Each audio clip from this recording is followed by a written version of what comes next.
അപ്പൊ എല്ലാവരും ഇവിടെ കഥ കേട്ടല്ലോ. പുതിയ അധ്യയന വർഷത്തിലേക്ക് കിടക്കുന്ന കൂട്ടുകാർക്ക് ഇന്നിപ്പോ ഞാൻ പറയുന്നത് അറിവിന്റെയും അക്ഷരങ്ങളുടെയും വായനയുടെയും ഒക്കെ പ്രാധാന്യം പറയുന്ന ഒരു കഥയാണ്.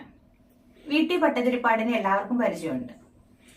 അദ്ദേഹം ഒരു 15-16 വയസ്സുള്ള സമയത്ത് ഒരു അമ്പലത്തിലെ ശാന്തിക്കാരനായിട്ട് ജോലി നോക്കിയായിരുന്നു. ആ കാലഘട്ടത്തില് അദ്ദേഹത്തിന്റെ അടുത്തേക്ക് ഒരു 3-4 വയസ്സ് അല്ലെങ്കിൽ LP ക്ലാസ്സിൽ പഠിക്കുന്ന ഒരു തീയാടി പെൺകുട്ടി വരികയാണ്. വീട്ടിയോട് ചോദിക്കുകയാണ്, ഈ കണക്കൊന്ന് എനിക്ക് പറഞ്ഞു തരാമോ എന്ന്.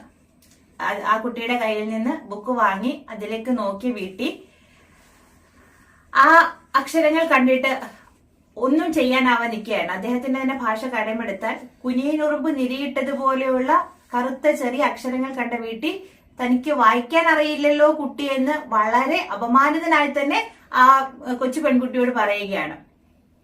പിന്നീട് അതേ പെൺകുട്ടിയുടെ തന്നെ ശിഷ്യത്വം സ്വീകരിക്കുകയും ആ കുട്ടി പറഞ്ഞു കൊടുത്ത അക്ഷരങ്ങൾ വളരെ ആവേശത്തോടെ നമ്മുടെ വീട്ടിൽ പഠിച്ചു തുടങ്ങിയാണ് ചെയ്തത്.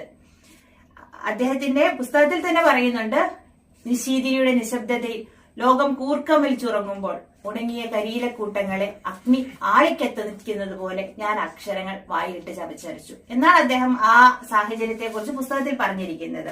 പിന്നീട് ഒരവസരത്തിൽ അമ്പലത്തില് പായസം ഉണ്ടാക്കാൻ വേണ്ടി ശർക്കര പൊതിഞ്ഞു കൊണ്ടുവന്നിരിക്കുന്ന ഒരു കടലാസ് കഷ്ണം തുറന്ന് അതില് തലയുയർത്തി നിൽക്കുന്ന മാനിന്റെ ചിത്രത്തിന് താഴെയുള്ള വാക്കുകൾ മാന്മാർക്ക് കുടകൾ എന്ന് വായിച്ച വീട്ടിക്ക് അന്നത്തെ സമയത്ത് തോന്നിയത് ഞാൻ ലോകം കീഴടക്കിയതുപോലെയാണ് അദ്ദേഹം പറയുന്നത്. അപ്പൊ അതാണ് വായനയുടെയും എഴുത്തിന്റെയും അക്ഷരങ്ങളുടെയും ഒക്കെ ഒരു പ്രാധാന്യം. പിന്നീട് അദ്ദേഹം വളരെ മാറ്റങ്ങളാണ് നമ്മുടെ കേരള സാമൂഹ്യ പശ്ചാത്തലത്തിൽ ഉണ്ടാക്കിയിരിക്കുന്നത്.